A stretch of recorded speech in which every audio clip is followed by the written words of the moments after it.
Let's hear about Jude Bellingham first of all. Describe his impact on this biggest of games. It wasn't a memorable performance in the Clasico history. I've seen, more memorable ones, like for example Ronaldinho at Bernabeu, Messi in 2011.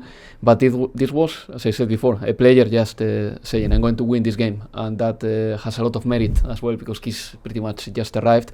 The first goal is incredible. I think that Ter Stegen could have done a bit more, though. Right. Describe the first goal. He just gets the ball like maybe 30 yards away. A goal down at this point after Gundogan opened the scoring. They are a goal down. It's the second half. And Real Madrid is not playing very well. Ancelotti has done a few substitutions because the game plan wasn't working for Real Madrid. And at some point, Jude Bellingham gets a goal. It's the 68th minute of the game.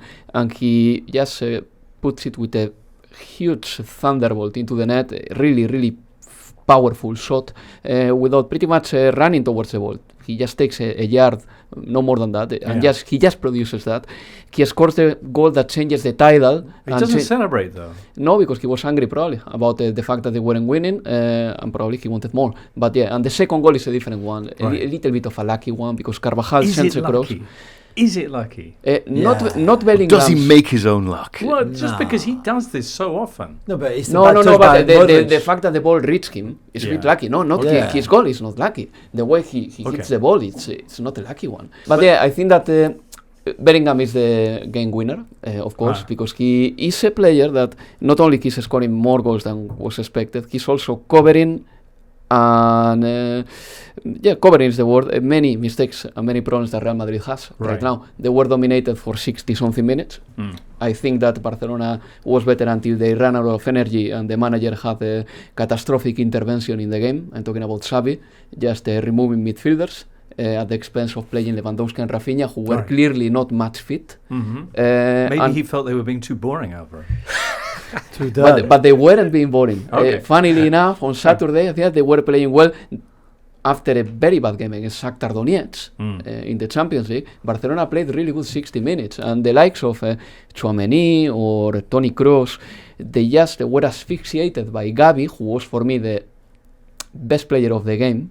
Really, even more than Bellingham, even though Bellingham deserves all the headlines. And Fermin, a player from Barcelona's academy who has proven that he's got a competitive edge to stay at Barcelona. I don't know still what his position is going to be, whether he's going to be an attacking midfielder or perhaps a player who can play behind the striker, but they were both of them phenomenal. Barcelona, you know that I refer to their defense as a deceptive defense in the sense that they've got better numbers than they show. Okay. But for example, this time, Barcelona's defense was very good and yet they conceded 2 goals because one of them was a little bit fortuitous, the second of Bellingham, and the first one because it was something that you can do nothing against. So the game in general, I think that it was very positive for Real Madrid, even though they've got their issues. And Barcelona should take the positives as well. But there was a player who wasn't happy with the reaction after the game. Gundogan. And that was Gundogan. And I can understand why.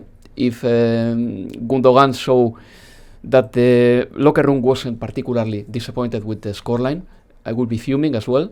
The surprising thing about all this is that it has to be Gundogan the one who comes out and says this, because at Manchester City it would have been Pep Guardiola, but here it had to be Ilkay Gundogan. I don't think that this is going to be controversial in the long run, but I hope that the young players can learn from a player who has won every title. You enjoyed the game. I loved it. Yeah, I thought it was very good on many points. Jude, of course, tactically the back three for Xavi. I thought Ancelotti for most of the game just was outsmarted by Xavi, by the tactics. Camavinga's entrance, I thought, made a big difference.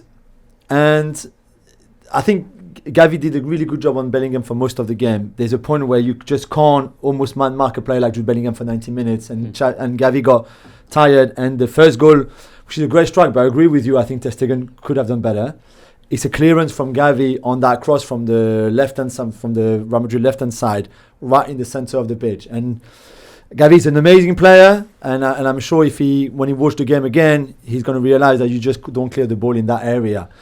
You get taught that when you were very young, and that was maybe the beginning of the Gavi kind of like levels dropping in that game because he was also tired. And for me, Alvaro Romeo not keeping up with Jude Bellingham on his run on that second goal, even if it's a bit lucky because Modric never misses the first touch and then he does on that goal. Still, Romeo should have done better. So in the end, I can understand the frustration from a Barcelona point of view that it's a game they control for most of it, and yet somehow they ended up losing it. But they lost the first Clasico last season and they still won the league, so it's not that bad. Hello there. If you've enjoyed this video, why not subscribe to this channel?